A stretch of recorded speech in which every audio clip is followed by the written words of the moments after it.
Hi everybody, I'm Kathy Andrews and this is Eco Justice. This is the Great Petey River in Pamplico, South Carolina. It's one of the state's most scenic rivers. It's also a historical river. You can find Indian artifacts here, and cannonballs from the Civil War have been found in this river. It's a place where Dominion Energy wants to build a huge gas pipeline. And that pipeline could cause water contamination in a place where people drink from well water.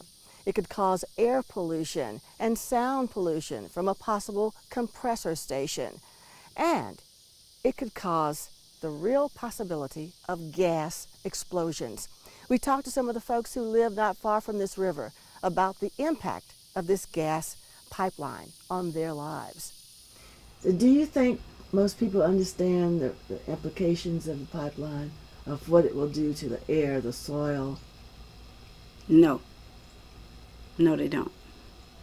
They just know it's supposed to come, or it's planning to come, if we don't try to stop it. They don't know. Some care and some don't. But Lord have mercy. They should, because it's going to hit everybody. I mean, everybody. Not just this community, but others as well.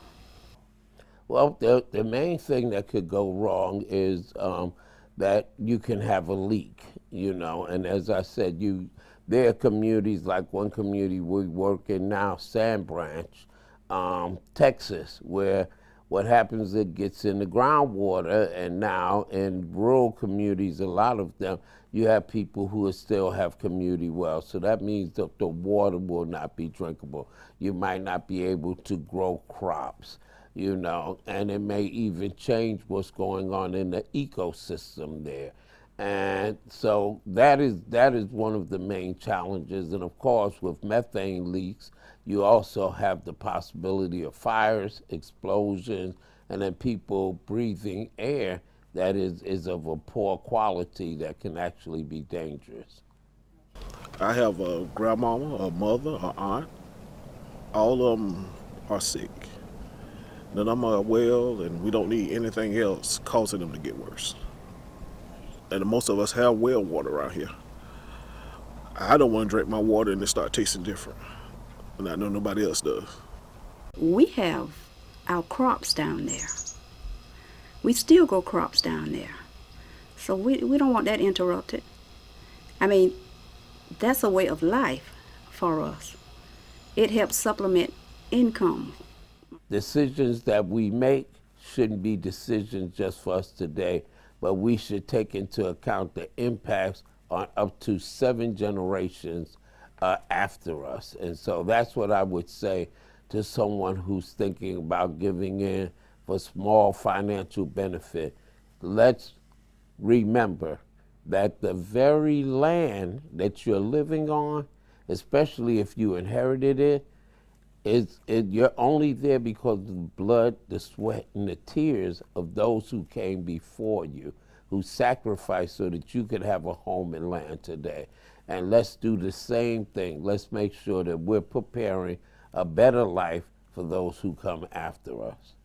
My family has owned a mass majority of this land for generation after generation. And bringing a pipeline down here, first of all, against our will, should be unlawful, because it is our land, not theirs. I just think it's money. And really I think it's a way of getting a hold of property. That's one of the big things, I think. We've had this property for centuries, and we're going to let it go now for some simple chunk change? No. We'll fight. We just need everybody to speak out against it. If I could say one thing to the people who are planning or thinking about selling out, to let that gas company come through here, please do not do that. Let's save our land, let's save our animals, let's save us. Most of the people who live near the river and those in this community believe that they can stop this proposed gas pipeline, a pipeline that will change their lives. We hope so. Thanks for watching Eco Justice. I'm Kathy Andrews.